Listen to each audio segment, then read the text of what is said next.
दोस्तों, middle east में सुलग रही आग अब पूरी दुनिया को अपनी चपेट में लेने को तैयार है। अमेरिका और ईरान के बीच का संघर्ष अब सिर्फ दो देशों की लड़ाई नहीं रह गया, बल्कि इस महायुद्ध में अब ड्रैगन यानी चीन की भी सीधी एंट्री हो चुकी है। खाड़ी देशों में मौजूद अमेरिकी सैन्य बेस एक एक करके ईरान के निशाने पर आ रहे हैं, चाहे कुवैत हो, बहरीन हो या जॉर्डन हो। ईरान के ड्रोन और बैलिस्टिक मिसाइलें हर जगह पर तबाही मचा रही। वहीं दूसरी तरफ अमेरिका ने ईरान की रीढ़ की हड्डी कहे जाने वाले न्यूक्लियर प्लांट्स और गेहूं के भंडारों पर बमबारी शुरू कर दी। लेकिन इस पूरे बारूदी खेल के बीच एक सबसे बड़ी खबर इराक से आ रही। क्या 23 साल बाद डोनाल्ड ट्रंप इराक से अपनी सेना पूरी तरह से वापस बुलाने जा रहे हैं? और चीन ने ऐसा क्या कह दिया है कि जिससे संयुक्त राष्ट्र में अमेरिका और चीन आमने सामने आ गए? दोस्तों, ईरान और अमेरिका के बीच चल रहे इस तनाव ने अब खाड़ी देशों की चिंताएं बढ़ा दी। डर इस बात का है कि ये आग अब पूरी दुनिया में फैल सकती है। चीन इस जंग में सीधे तौर पर इसलिए कूद पड़ा है क्योंकि अमेरिका के एक हमले ने चीन की दुखती रग पर पैर रख दिया। बीते दिनों ईरान के ओगेतान खान रेलवे पुल पर क्रूज मिसाइलों ने जोरदार हमला किया था। ये पुल रूस और चीन को ईरान से जोड़ता है। इसी रास्ते से चीन का ईरान के साथ अरबों डॉलर का व्यापार चलता, तेल और बाकी सामानों की सप्लाई होती। इस पुल के तबाह होने के बाद चीन भड़क गया है। दोस्तों, चीन को अमेरिका को बेइज्जत करने का एक मौका चाहिए था और ये मौका उसे मिल गया। संयुक्त राष्ट्र में अमेरिका के राजदूत ने चीन पर आरोप लगाया था कि वो ईरान और यमन तक हथियारों और सामानों की सप्लाई रोकने के लिए पर्याप्त कदम नहीं उठा रहा।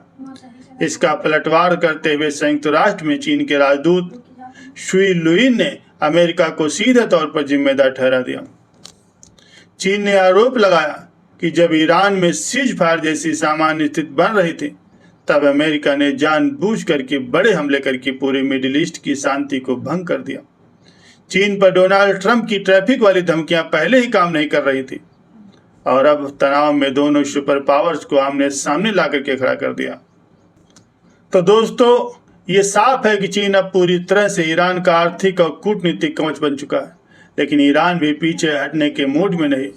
उसने खाड़ी देशों में मौजूद अमेरिकी ठिकानों पर सीधे तौर पर धावा बोल दिया। कुवैत से लेकर के जॉर्डन तक अमेरिकी एयरबेस अब सुरक्षित नहीं। ईरान की सेना IRGC ने अरब देशों के लोगों से एक ऐसी अपील की है जिसने अमेरिका की रातों की नींद उड़ा दी। आइए जानते हैं कि वो अपील क्या है और कुवैत में कैसी तबाही मची। दोस्तों, ईरान ने एक बहुत बड़ा दावा किया है कि उसने कुवैत में मौजूद अमेरिकी सैन्य गोदामों पर ताबड़तोड़ ड्रोन हमले किए। इस हमले के वीडियो सोशल मीडिया पर भी शेयर किए गए। कुवैत की सरकार ने भी आधिकारिक रूप से इस बात की पुष्टि की है। कुवैत के मुताबिक उनके एयर डिफेंस सिस्टम ने दर्जनों ईरानी ड्रोन और क्रूज मिसाइलें बैलिस्टिक मिसाइलों को मार गिराया, लेकिन फिर भी इस हमले में कुवैत और अमेरिका के कई सैनिक घायल हुए। कुवैत का कहना है कि अगर ऐसे ही हमले जारी रहे तो उन्हें भारी नुकसान उठाना पड़ेगा। दोस्तों, इस बीच ईरान की सेना IRGC ने एक बड़ा कूटनीतिक दांव चला है। उन्होंने जॉर्डन और कुवैत की जनता से अपील की है कि वे अपनी जमीन पर अमेरिकी सैन्य ठिकानों का विरोध करें। IRGC ने साफ कह दिया है कि अरब देश अपनी जमीन का इस्तेमाल इस्लामिक देशों पर हमले के लिए न होने दें और अमेरिकी सेना को अपने देश से बाहर निकालें। ईरान ने दावा किया है कि उसने जॉर्डन के एयरबेस पर भी हमला किया है, जहां अमेरिकी लड़ाकू विमान और ड्रोन उनके निशाने पर थे। अमेरिका भी हमलों के बाद चुप बैठने वाला नहीं था। अमेरिका ने सीधे ईरान की रीढ़ की हड्डी कहे जाने वाले बुशर प्रांत को निशाना बनाया, जहां ईरान का अहम परमाणु प्लांट स्थित है। ईरान के बुशर प्लांट के गवर्नर के मुताबिक अमेरिकी हमलों से शहर के 4 ठिकानों पर बमबारी की गई। राहत और बचाव एजेंसियों को हाई अलर्ट पर रखा गया है। हालांकि किसी के भी हताहत होने की कोई सूचना नहीं है। इसके अलावा ईरान की फार्स न्यूज एजेंसी ने एक बड़ा दावा किया है कि अमेरिका भी ईरान के गेहूं भंडारों को तबाह करना चाहता।